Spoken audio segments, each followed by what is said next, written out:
The victim of an apparent road rage shooting at a Troy gas station is revealed to be a firefighter. More coming up. Paula. Remains of Indigenous children being found in unmarked graves in Canada. Why survivors of so-called residential Indian schools say the only reason remains aren't being found in the United States is the U.S. isn't looking for them. And Paula, we have just finished the hottest hour of our forecast, but as temperatures start to go down, those storm chances start to ramp up. We'll look at the timing of it right now. First at 4. Live from downtown Detroit, home of WDIV and Click on Detroit, Local 4 News First at 4 starts now. Good afternoon. I'm Devin Skillian in for Karen today. First at 4, a Detroit fire lieutenant is dead after a road rage shooting in Troy. This happened around 9:45 last night. The Shell gas station on Rochester Road near Waddles. Investigators say 55-year-old Francis Dombrowski of Rochester Hills had gotten into some kind of altercation when the driver of a white Jeep Cherokee opened fire. Dombrowski was taken to the hospital where he died. Now, the driver of the Jeep initially fled the scene but turned himself into police later in the evening. Charges in that case are pending this afternoon. Novi police releasing new 911 calls from the fireworks accident that killed NHL goalie MATISS KIVLENIEKS. It happened Sunday night during a party at the home of his coach and former Red Wing, Manny Legacy. Investigators say KIVLENIEKS was shot in the hot tub when a firework tipped and fired at him.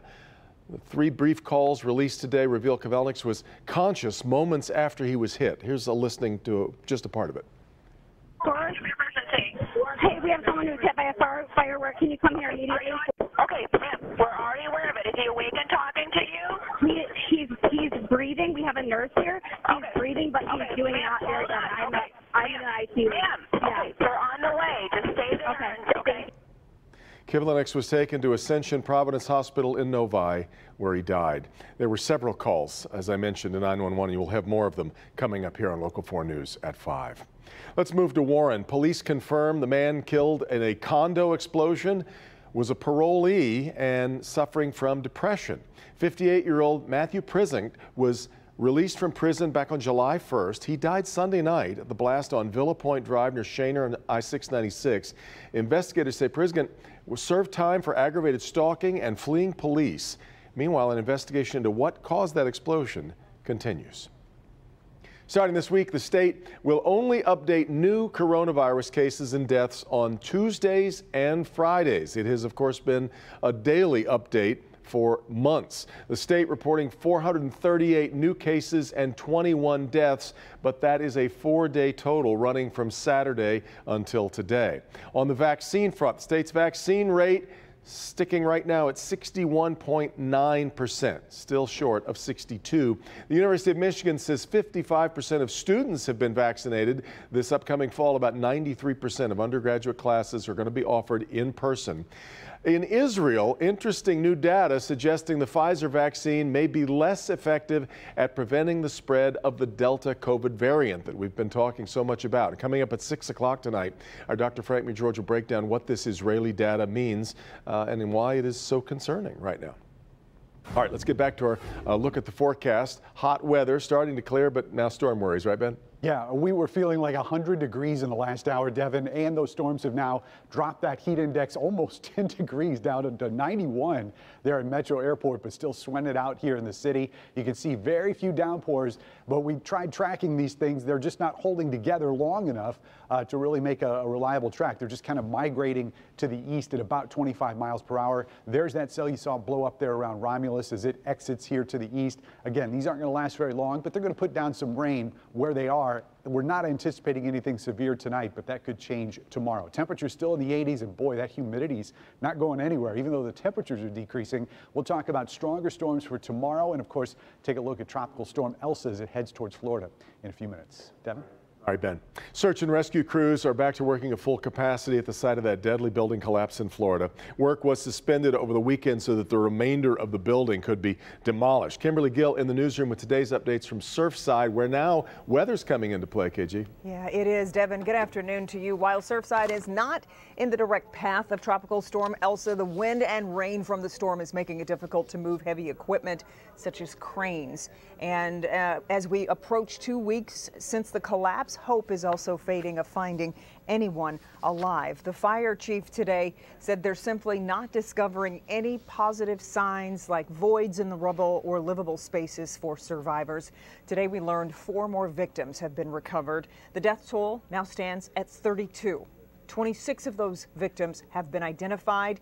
113 people are potentially unaccounted for. 191 people have been accounted for. There was an emotional moment this morning as a man whose sister, Gabriela, is among the missing, unrolled a poster board adorned with pictures of her from over the years. The man who traveled from Uruguay to say goodbye to his sister says he believes in miracles, but after the first week of searching, he lost hope that she would be found alive. A vast effort is underway, though, to check other buildings for the type of problems that weren't fixed in time at this tower. The Miami-Dade County Fire Chief estimates crews have removed 126 tons or 5 million pounds of debris from the collapse site. Thankfully, none of those workers have suffered any major injuries. We'll have more on the news at 5. Until then, Devin, back to you. Yeah, you got it. All right, Kim. Yeah. First at 4, stories that are making headlines from around the world. Emergency shelters are opening up to house people who may end up without a place to stay in the wake of ELSA. The storm is whipping through parts of Florida. Tropical storm warning is in effect for the area. Heavy wind and rain sweeping through Key West this afternoon. ELSA packing 60-mile-an-hour winds right now. Local business owners say they're ready. It's better to clean up before the storm than it is to get caught off guard and then have to clean up even more stuff. Like if seaweed gets behind the bar, it becomes a whole nother animal. 3 to 5 inches of rainfall with localized totals of up to 8 perhaps expected through Wednesday across the Keys. But from there on, we'll be watching where ELSA heads next. A Georgia country club that became a crime scene over the weekend is set to reopen tomorrow. Gene Siller was killed Saturday near the 10th hole at Pine Tree Country Club. Investigators believe Siller was killed because he witnessed an active crime with the suspect take place. Police say the suspect drove a pickup truck onto the course and shot Siller and then took off, leaving the truck behind with 2 bodies inside. That driver of that truck is still on the run. A lot of people just got done celebrating the independence of the United States and Canada the week prior, but for many Indigenous and First Nation people, the weekend has been a raw, open wound. The discovery of more unmarked graves of children, victims of so-called residential schools, forcing a new national recognition that stretches all the way to Michigan. Let's get to Paula Tutman live with a survivor's story and more on why Canada's story may well become a U.S. story. Paula. Yeah, hi, Devin, for sure, because think about this. More than 1,000 remains of children have been found in Canada. These are children who are ripped from their families and their culture. Keep in mind, the United States had these same kinds of residential schools or boarding schools. The Indigenous people I've been talking to all day say they've been trying to get this out there for years because they believe their belief that the only reason the U.S. hasn't found the remains of children on the grounds of some of these schools is because the U.S. simply isn't looking for them. That practice started here in the United States to kill the Indian and save the man. In the United States, the practice of putting children in so-called residential schools continued as late as 1996. So for Euphemia Franklin, who goes by the name Sue, this is not ancient history to her. Nobody wants to believe their government, in collusion with religious institutions, took these children and put them in these institutions where they were raped and beaten and tortured and murdered. For years, she's tried to get people to listen to what happened to her grandparents when they were children in Michigan's numerous residential schools across the state, from Harbor Springs to Mount Pleasant. Look for the bodies in the walls. Some of the women who were teachers there became pregnant by these young boys where they had sex with them when they were 11 and 12 years old, and they killed the children when they were born. For Sue, the discovery of even more children found in unmarked graves in so-called residential schools in Canada adds to the generational trauma she suffers. I have not come across not one Native person who did not have an ancestor that was sent to boarding school either here in the United States or in Canada. Taken away for a systematic, institutionalized whitewashing of their identity and culture. And today, Chris Franklin still hears the voices through his mother and aunt's recollections. She could remember them dragging kids out at night and hear them screaming.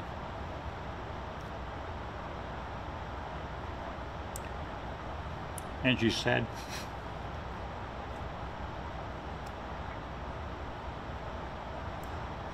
sometimes those kids never came back. I'm a survivor of a residential school. 83-year-old Shirley Roach was stolen from her family at age 8. She spoke to me from her home not far from Sault Ste. Marie in Canada. They stripped us of our language. They stripped us of our culture. You know, they stripped us of everything of our identity. That's why I think that so many of us it still has an impact on so many of our people, our Anishinaabe people today. And so it's not just finding the bodies. The doors are opening and we're finding kids now, and we need to not stop. We need to make sure that somebody's held accountable for all this.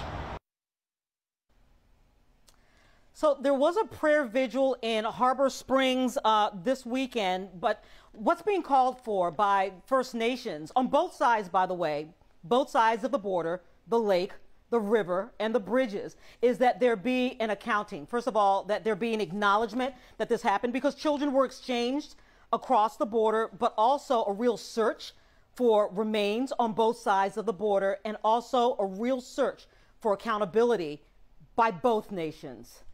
Devin, right. Mind-boggling, by the way. Absolutely gut-wrenching. It certainly is, Paula. You know it. All right. We're going to take a quick break, but coming up, still ahead here at First at 4. What's the worst thing that can happen to you while you're using the restroom? Well, the surprise one man got is like something out of a nightmare. We'll tell you more about that. Also, rethinking reusables. If you try to avoid using plasticware in favor of silverware. Interesting new study and about environmental impact. We'll have that when we come right back. Is 98.6 really a normal body temperature? Dr. McGeorge has the answers. The real deal when it comes to what's normal and what's not. Tomorrow on Local 4 News Today.